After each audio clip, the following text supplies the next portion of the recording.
नमस्कार बच्चों, आज के इस वीडियो में हम देखने वाले हैं पार्ट 7 जहाँ चाह वहाँ राह का प्रश्न और उत्तर। तो आपके टेक्स्ट बुक में जो भी प्रश्न दिए गए हैं सभी के उत्तर मैं आप लोगों को बताने वाली हूँ। जैसे ये आपका स्टार्टिंग में लेसन के स्टार्टिंग में ही प्रश्न है, इसका भी उत्तर मैं आप लोगों को दूंगी। उसके बाद ये जो प्रश्न है इसका भी उत्तर दूंगी। ठीक है, ऐसे करके जितने भी प्रश्न हैं सबके उत्तर मैं आप लोगों को इस वीडियो में बताऊँगी। ठीक है, तो चलो शुरू करते हैं। यहाँ पे सबसे ऊपर कौन सा प्रश्न था, देखो यहाँ पर कौन सा प्रश्न था, तो बताओ तो सही। ठीक है, इसी का उत्तर मैं आप लोगों को देती हूँ। देखो क्वेश्चन क्या है, बताओ तो सही। क्या बताना है? स्वयं किए हुए कार्य, यानी आपने घर में, अपने परिवेश में या फिर विद्यालय में या फिर कोई त्योहारों पे अगर कोई कार्य किया है तो वो आप लोगों को बताना है। ठीक है, तो चलो देखो यहाँ पर मैंने कुछ कार्य लिखे हुए हैं।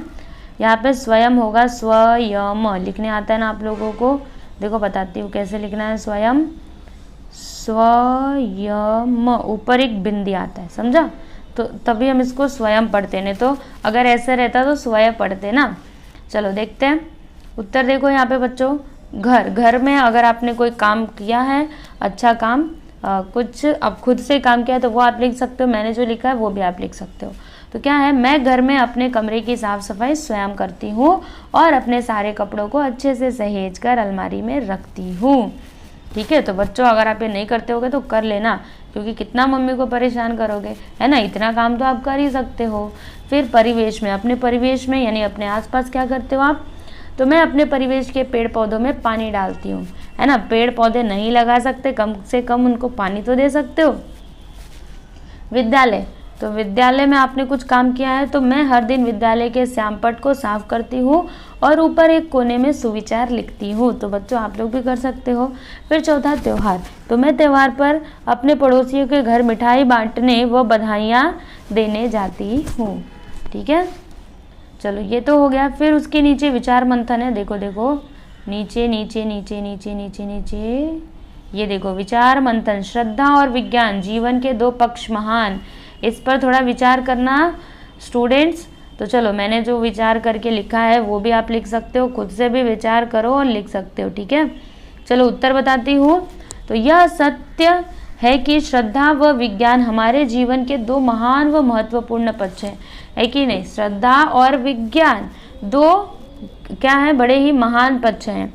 जीवन में किसी भी लक्ष्य को प्राप्त करने के लिए व्यक्ति में अपने कर्मों के प्रति श्रद्धा होना आवश्यक है ना? अगर आपको किसी लक्ष्य को प्राप्त करना है तो आपके अंदर क्या होनी चाहिए बच्चों?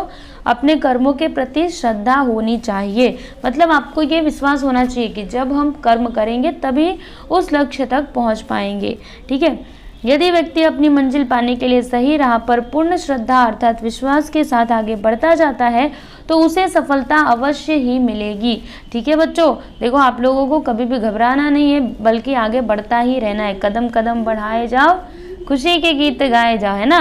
कदम कदम बढ़ाना, एक दिन आप जरूर से जरूर कामयाब होंगे।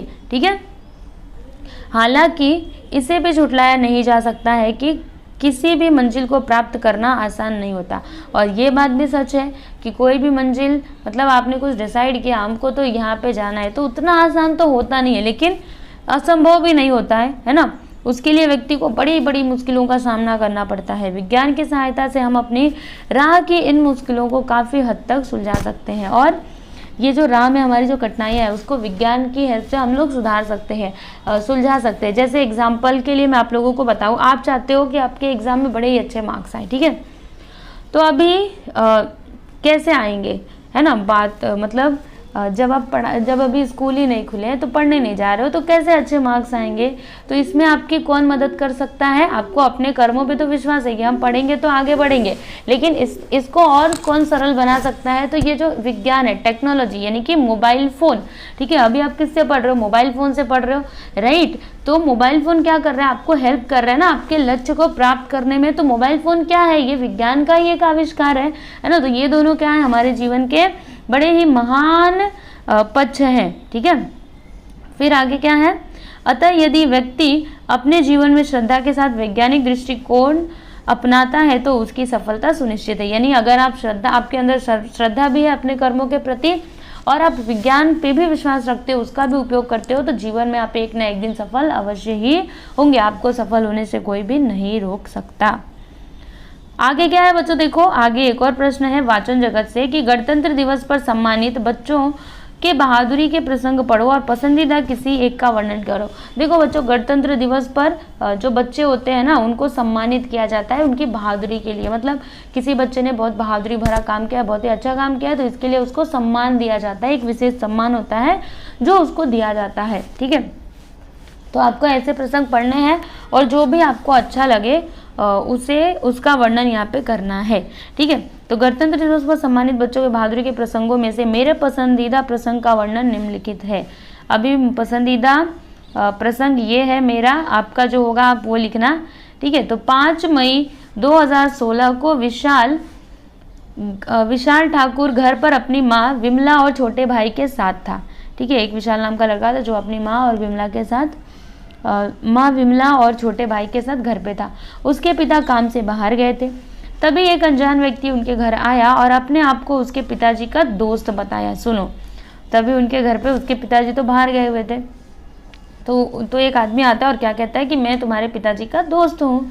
विशाल की माँ ने जब उसके पिता को फ़ोन करके बताया तो उन्होंने उस अनजान व्यक्ति को नहीं पहचाना। यानी कि जब विशाल की माताजी ने उनके पिताजी को फ़ोन किया, विशाल के पिताजी को, तो विशाल के पिताजी ने उनको नहीं पहचाना, है ना, अनजान व्यक्ति हैं वो, तो दोस्त कुछ नहीं है। ठीक है, फिर भी वह व्यक्ति शौचालय जाने के बहाने घर के अंदर आया और अपनी जेब से छुरा निकालकर विशाल की माँ के गले पर रखा। यानी कि अभी तक तो वो दरवाजे पर ही था, लेकिन फिर भी वो नाटक करके कैसे भी करके शौचालय जाने के बहाने वो घर के अंदर आया और जो विशाल की माताजी थी उनके गले पर चाकू रख दिया, छुरा रख दिया। उसने विशाल से घर की सारी कीमती चीज़ें पैसे लाने के लिए कहा और फिर उसने क्या बोला कि विशाल से बोला कि घर की सारी कीमती चीज़ें और पैसे लेकर के आओ। विशाल उस चोर के पैर पकड़कर अपनी माँ को छोड़ने की गुहार करने लगा। यानी कि जो विशाल था वो गिड़गिड़ाने लगा कि मेरी माँ को छोड़ दो, और उसने चोर के पैर पकड़कर उसे गिरा दिया। मतलब वो नाटक कर रहा था कि मेरी माँ को छोड़ दो, ऐसे झूठ मूठ का नाटक कर रहा था। तभी उसने क्या किया, वो जो चोर था उसको गिरा दिया। चोर के नीचे गिरते ही सभी ने मिलकर उसे पकड़ लिया और पुलिस के हवाले कर दिया। और जो ही चोर नीचे गिरा तभी सब ने उसको पकड़ लिया और फिर पुलिस के हवाले कर दिया। ठीक है, तो विशाल की इस बहादुरी के लिए उसे गणतंत्र दिवस पर जनरल राष्ट्रीय शौर्य पुरस्कार से सम्मानित किया गया। और इस बहादुरी के लिए विशाल को एक पुरस्कार मिला, जनरल राष्ट्रीय शौर्य पुरस्कार। इससे उसको नवाजा गया था। किसको? तो विशाल को। समझ में आया? उसकी बहादुरी के लिए उसने कितनी समझदारी दिखाई। अगर वो डरने वाला बच्चा होता तब तो अपने घर की जो सारी पुस्तकें थी, सारी चीज़ें थी, सारी जो कीमती चीज़ें थी वो उसको देनी पड़ती है ना, तो उसने दिमाग लगाया और उस चोर को ही पकड़वा दिया। ठीक है, अभी आगे देखो बच्चों क्या है, मैंने समझा। तो ये पार्ट पढ़ने के बाद आपने क्या समझा? तो प्रस्तुत कहानी में यह दर्शाया गया है कि यदि हमारे मन में एकता एवं समर्पण का भाव है तो हम किसी भी समस्या पर विजय प्राप्त कर सकते हैं। ठीक है, खोजबीन, इसमें क्या है कि भारतीय सेना संबंधी जानकारी ढूंढो और लिखो। यानी कि भारतीय सेना से संबंधित जानकारी आप लोग को क्या करना है, ढूंढना और लिखना है। जैसे कि विभाग क्या होता है, पद क्या होता है, वेशभूषा कैसी होती है, उनका कार्य क्या होता है, सारी चीज़ें आप लोगों को बतानी है। ठीक है, तो विभाग की बात करेंगे तो पहला विभाग होता है भारतीय थल सेना, दूसरा विभाग होता है भारतीय जल सेना और तीसरा विभाग क्या होता है, भारतीय वायुसेना। ठीक है, इनका पद देख लो बच्चों। तो थल सेना में थल सेनाध्यक्ष होते हैं, इसमें जल सेनाध्यक्ष और इसमें वायु सेनाध्यक्ष होते हैं। ठीक है, और जो इनकी पोशाक होती है वो कैसी होती है, तो हरे रंग की वर्दी होती है। ठीक है, हरे रंग की क्या होती है, इनकी वर्दी होती है। और भारतीय जल सेना में क्या होता है, सफ़ेद रंग की वर्दी होती है। और जो वायुसेना होती है यहाँ पे हल्के नीले रंग की वर्दी होती है। समझे? आपने देखा होगा टीवी में कभी कभी फौजी लोग को आप लोग देखते हो ना, तो ये हो गए थल सेना वाले जो हरे हरे कपड़े पहनते कि नहीं, आप लोगों ने देखा होगा। फिर सफ़ेद रंग की वर्दी वाले कौन होते हैं, तो जल सेनाध्यक्ष होते हैं, जल में जो काम करते हैं, यानी कि जल सेना से जो संबंध रखते हैं वो लोग सफ़ेद वर्दी पहनते हैं। उसके बाद कौन है, भारतीय वायुसेना। तो इन लोगों की पोशाक कैसी होती है स्टूडेंट्स, तो हल्के नीले रंग की इनकी वर्दी होती है। ठीक है, तो अभी बच्चों इनके कार्य देख लेते हैं। तो जो भारतीय थल सेना है ठीक है, इसके कार्य क्या क्या होते हैं, देखो यहाँ पे कार्य भी लिखे हुए हैं, ये देखो यहाँ पे। चलो मैं एक एक करके आपको पढ़ करके बताती जाती हूँ, आप बस देखते जाइए।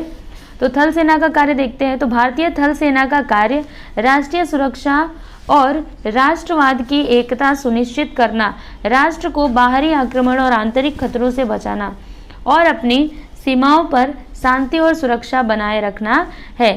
ठीक है, तो ये तो हो गया थल सेना के कार्य। अभी जल सेना का कार्य क्या होता है, तो भारतीय जल सेना का कार्य समुद्री रास्ते से आने वाले आतंकवादियों को पकड़ना। ठीक है, जो समुद्री रास्ते से आने वाले आतंकवादी हैं उनको पकड़ना, फिर चक्रवर्ती तूफानों जैसी प्राकृतिक आपदाओं के समय तलाश और बचाव अभियानों में जान माल की रक्षा करना, डूबे हुए जहाज़ों की तलाश करना एवं भारतीय सभ्यता एवं संस्कृति की रक्षा करना है।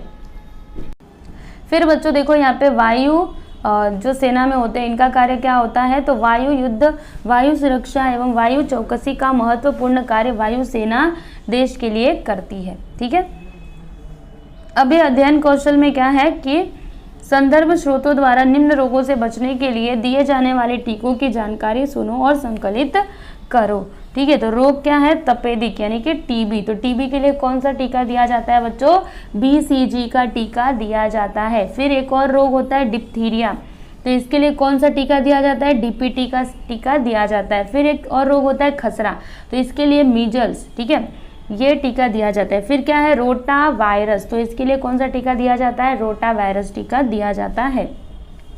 फिर रोग क्या है, टाइफाइड, तो टाइफाइड के लिए टाइफाइड का टीका दिया जाता है। उसके बाद रूबेला के लिए MMR, फिर हेपेटाइटिस ए के लिए हेपेटाइटिस ए और टिटनस के लिए TT का टीका दिया जाता है। ठीक है, अभी आगे देखो बच्चों, यहाँ पे एक क्या है, किसने किससे कहा। ठीक है, तो इसमें आप लोगों को बताना है कि यह वाक्य किसने किससे कहा, वो पूरा यहाँ पे लिखना है।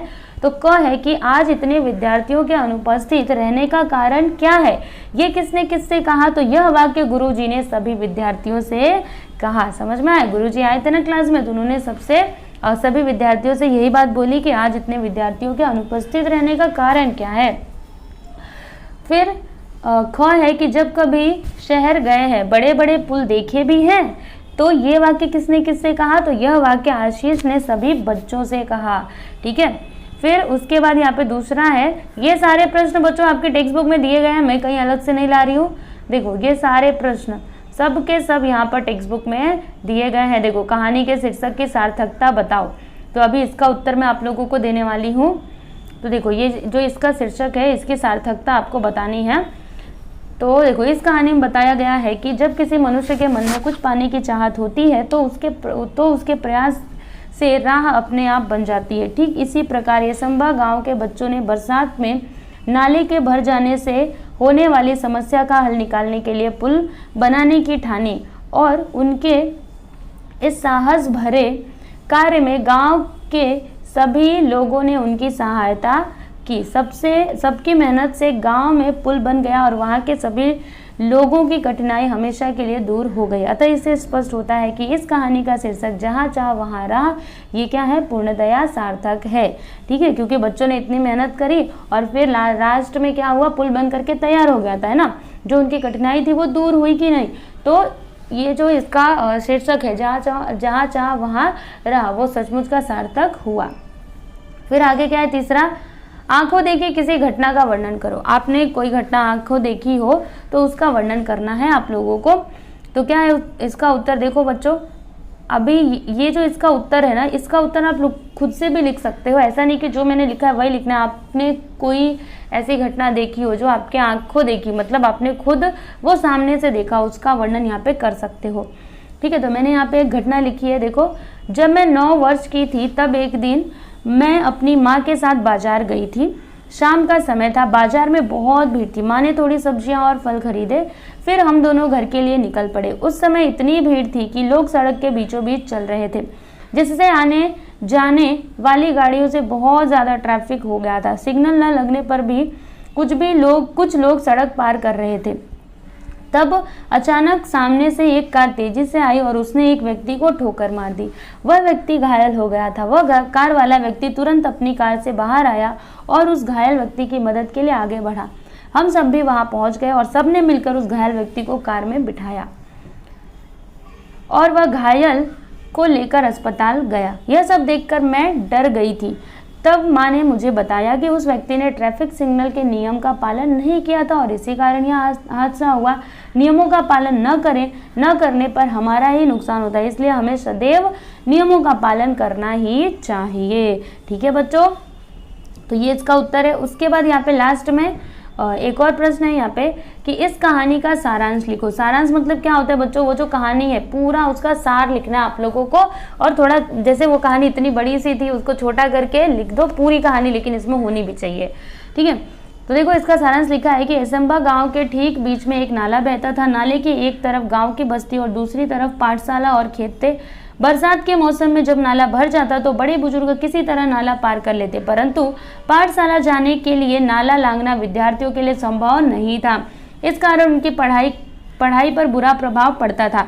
इस समस्या से परेशान बच्चे एक साथ मिलकर इसके निदान के लिए एक पुल बनाने की योजना बनाते हैं। इस कार्य में गांव के सभी लोग बच्चों के साथ देते हैं और सबकी एकता, संगठन और श्रमदान से केवल 15 दिनों में पुल बनकर तैयार हो जाता है। अब बरसात के मौसम में भी बच्चे पाठशाला जा सकते थे। ठीक है, तो ये है कहानी का सारांश। अब उसके आगे बढ़ जाते हैं।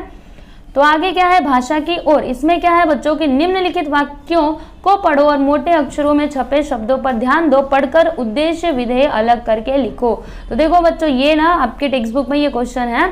देखो यहाँ पे कुछ शब्द दिए, कुछ वाक्य दिए गए हैं ना। देखो ये वाक्य आप लोगों को पढ़ने, और जो मोटे अक्षरों में वाक्य लिखे गए हैं ना उनको भी एकदम ध्यान से आप लोगों को पढ़ना है। फिर उसको पढ़ने के बाद आपको उद्देश्य और विधेय अलग करके लिखना है। ठीक है, तो पहला यहाँ पे जो वाक्य है हिमालय देश का गौरव है, तो इसमें उद्देश्य क्या होगा हिमालय, विधेय क्या होगा देश का गौरव है। फिर दूसरा यहाँ पे क्या है, देखो महासागर अपने देश के चरण पखाड़ता है। ठीक है, तो इसमें उद्देश्य हो जाएगा महासागर, विधेय क्या होगा अपने देश के चरण पखारता है। उसके बाद तीसरा है उद्देश्य निखिल। ठीक है, इसमें उद्देश्य क्या है कि कश्मीर घूमने गया था। फिर चौथा जो वाक्य है मुंबई देश की आर्थिक राजधानी है, तो मुंबई क्या हो जाएगा उद्देश्य, और विधेय क्या होगा देश की आर्थिक राजधानी है। फिर लास्ट में परिश्रम सफलता की कुंजी है, तो परिश्रम आपका उद्देश्य होगा, विधेय क्या होगा सफलता की कुंजी है। समझ में आया। तो इस तरीके से जो आपका ये पार्ट था इसका प्रश्न और उत्तर हमने खत्म कर लिया है, और मैं ऐसा उम्मीद करती हूँ कि आप लोगों को ये वीडियो अच्छा लगा होगा। ठीक है, तो चलिए अभी नेक्स्ट वीडियो में मिलते हैं बच्चों, तब तक के लिए नमस्कार।